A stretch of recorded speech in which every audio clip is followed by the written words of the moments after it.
Welcome back.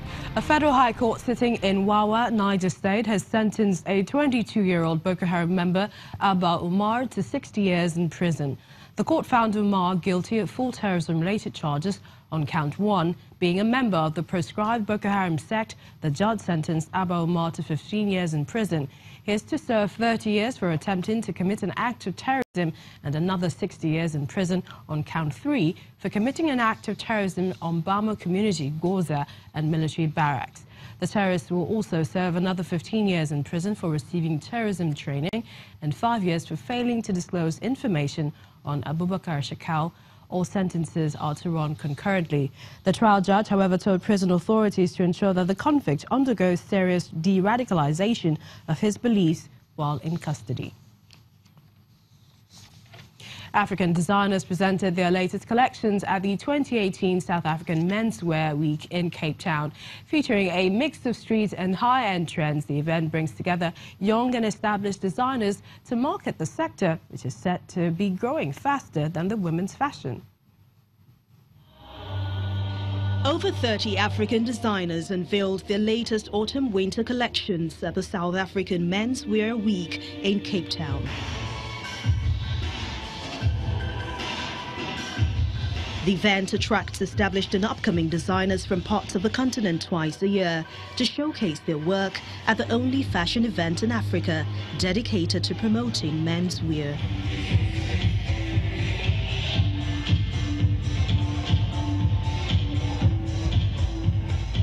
Johannesburg-based designer Nao Serati is known for his fearless unisex creations that targets young people, was one of the highlights. I am inspired by life and the life that we are living. I'm inspired by people. I feel that people really, in conversation and in movement, we can learn so much from people. So that inspires me to have that I put that work into my world and into my ideas, and I serve it back to the people.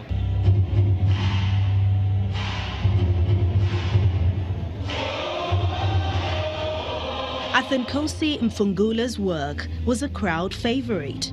The upcoming South African designer showcased pieces from his brand, which he says takes cues from military uniforms. With my designing, I draw inspiration from military. So it's always going to be military because I love structure. And this year's theme was military transition. It was formed from American War of Independence. And the theme had 3 different compartments. It was separated into liberty, equality, and freedom. And all those compartments were inspired by the house of the Arts of Delacroix, the Wall of Berlin, and St. Paul's Cathedral. About 600 people attended this season's edition of the Menswear Fashion Week that started in 2015. Well, I think mostly it comes from our environment, the cultures, the different cultures that we have in our own country. And obviously some are inspired by the African cultures from countries like Nigeria, Ghana, Gabon. There's quite a lot within the continent that can actually inspire a creative. This year's edition includes workshops and mentorship programs, giving young and well-known designers a chance to exchange ideas. An Egyptian teen entertains crowds in his village by giving them an unconventional music show. He bit his way to local Stardom playing drums on a makeshift kit made out of used metal cans and empty containers. A dozen children gather on a rooftop in an Egyptian village, eagerly awaiting an unconventional music show. The performer is Osama Shams, who regales them with his drumming skills on a set of rusty pots and pans in northeast Cairo. The teenager says he could not afford drums, so he decided to collect discarded metal and empty containers as an alternative. I do not have the means to buy drums. I like playing drums and have gone to many weddings that had drums. I want to buy drums, but I am not able to. Every day I play for a bit. I had these and these two only at the beginning. Every day I used to find something and start playing on it. As you can see, the kit has developed since. Despite the unconventional setup, residents of the village applaud his beat. Initially, Sham's drum kit was made up of just 3 pieces. Now, it is complete with a pot cover as a symbol, an empty jerry can for bass, and uneven plastic sticks.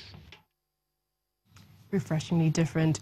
Well, it's Valentine's Day, and if you are a lover of chocolate, you won't want to miss this.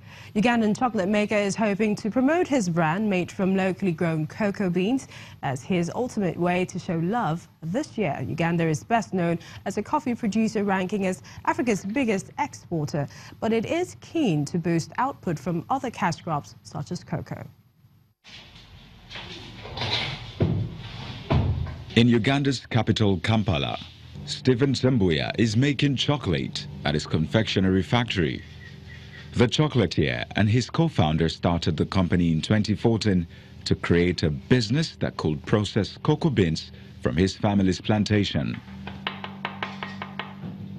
Sembuya, who holds a degree in human resource management, says by adding value to cocoa, he wants more people to know that Uganda has the potential to reap more benefits from its own beans, which are mostly shipped abroad. Chocolate is lovers' or Valentine's Day drug of choice, and we really want to use this opportunity to get everyone excited. That's why we came up with a package of having customized chocolate for our clients. The beans are grown on a family cocoa plantation in Bukwe district, eastern Kampala, on over 600 acres of land. Cocoa growing has fluctuated in Uganda since it was introduced nearly 100 years ago. Output peaked in the 1960s, but neglect and lack of finance hampered the sector in the 1970s and 1980s. When sourced from the farm, the beans are first roasted to give them a rich aroma. They are then dehusked to reveal cocoa nibs or pure chocolate. This is further processed to form chocolate liquor. The liquor is then flavored and placed to certain molds under low temperature to form chocolate bars. We've set up a huge factory, so that means we're going to increase our capacities. We'll be able to produce 1 ton per day, and this simply means we're going to have drinking chocolate, cocoa butter, and the chocolate itself. As lovers exchange flowers and chocolates on Valentine's Day, the company will be promoting personalized gift chocolates bearing images of Valentine lovebirds. You would have chocolate once in a while, and if a friend of mine or any guy was advancing and brought this chocolate on Valentine, I'd be delighted. It is really nice. If my partner brought me a chocolate with my face, my initials on it, I would feel very homingly happy and welcome her I will welcome the chocolate with a warm heart. Uganda is best known as a coffee producer, ranking as Africa's biggest exporter, but it is keen to boost output from other cash crops, such as cocoa, to boost foreign exchange income. Yummy. And if you are celebrating today, happy Valentine's Day from the Network Africa team. I'm Millicent Walker. Many thanks for watching.